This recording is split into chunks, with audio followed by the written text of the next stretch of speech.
A wet-dry shop vacuum with strong, sustained suction and a hose that fits standard 3/4-inch polyvinyl chloride is the best choice for cleaning air conditioning condensate drain lines. Choose a vacuum that delivers consistent airflow and is rated for wet pickup to avoid damage when you encounter condensate. Look for a unit with a removable filter or foam sleeve so you can switch between dry and wet modes without clogging the motor.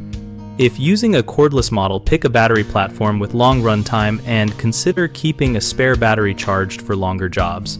Measure your drain line and the vacuum hose diameter before you buy so the nozzle can form a tight seal on 3/4-inch polyvinyl chloride, or use a short adapter to prevent loss of suction.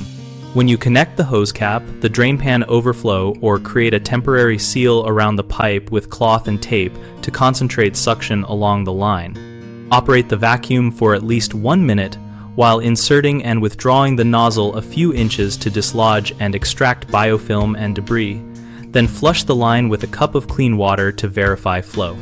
Common problems include poor seal between the hose and the drain pipe, which reduces suction and leaves residue in the line, so use a tight-fitting nozzle or wrap the connection with cloth and strong tape to restore full vacuum. Another issue is using a vacuum without wet capability, which can damage the motor and ruin filtration. Avoid this by choosing a wet-dry design or remove the dry filter and use a foam sleeve designed for wet pickup.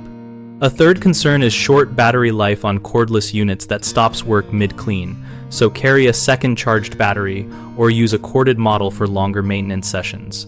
BigHomeProjects.com connects homeowners with local contractors and offers a discussion community where we share tips and ask questions about tools and techniques. We help contractors find work by listing project needs and letting them join conversations with homeowners and peers.